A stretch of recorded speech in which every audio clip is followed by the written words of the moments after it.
Cette actualité vous est présentée en collaboration avec Cryptost Research. Ayez un temps d'avance sur le marché crypto en rejoignant notre communauté premium. Binance échoue à convaincre la Cour des États-Unis et fait face à 12 chefs d'accusation. La Cour des États-Unis maintient ses accusations contre Binance et son ancien PDG Changpeng Zhao pour fraude sur les valeurs mobilières. Malgré le rejet partiel de certaines charges, la majorité des accusations, incluant des infractions liées à des crypto-monnaies comme BNB et ADA, restent en vigueur.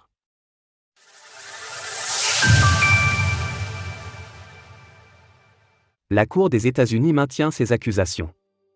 Au mois de juin 2023, la Security and Exchange Commission, SEC, des États-Unis, dirigée par Gary Gensler, a poursuivi Binance et son ancien PDG Changpeng Zhao pour fraude sur les valeurs mobilières, security, et pour avoir permis à certains clients états-uniens d'utiliser Binance au lieu de Binance US. La plainte inclut plusieurs crypto-monnaies comme BNB, BUSD, SOL et ADA. La SEC accuse Binance de ne pas s'être enregistré correctement en tant que broker, exchange et chambre de compensation, et d'avoir placé les actifs des investisseurs à risque tout en s'enrichissant. Découvrez notre top 12 des meilleurs wallets pour vos bitcoins. Puis, au mois de septembre 2023, Binance et son ancien directeur général, Changpeng Zhao, ont demandé à la Cour de rejeter la poursuite de la SEC, affirmant que l'agence avait outrepassé son autorité. Binance.us a également demandé l'abandon des accusations. La décision de la Cour des États-Unis a été rendue en fin de semaine dernière.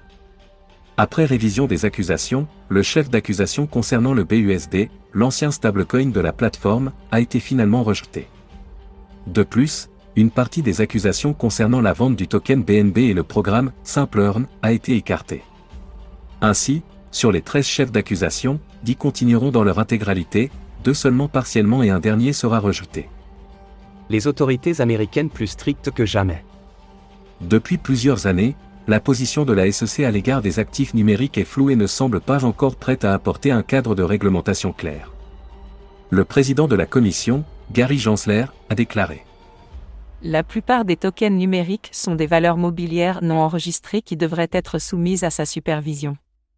Cependant, il n'a pas encore clairement qualifié le TH, le token de la blockchain Ethereum. Au mois de novembre 2023, Binance a été poursuivi par le département de la justice des États-Unis, DOJ, et frappé d'une amende record de 4,3 milliards de dollars après un accord avec les régulateurs états-uniens pour violation des lois contre le blanchiment d'argent.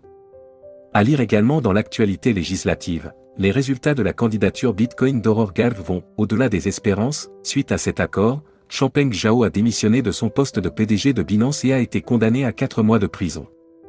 Richard Teng a ensuite succédé à Alexandra Changpeng Zhao à la tête de Binance.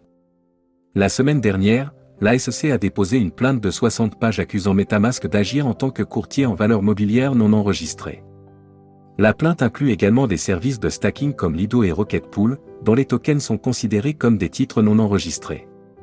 Consensy est accusé d'avoir généré 250 millions de dollars de recettes sans protection pour les investisseurs. En réponse, Consensy, la société derrière le portefeuille MetaMask, affirme que la régulation des interfaces logicielles ne relève pas de la SEC et dénonce la politique anti-crypto de l'organisation. Retrouvez toutes les actualités crypto sur le site cryptost.fr.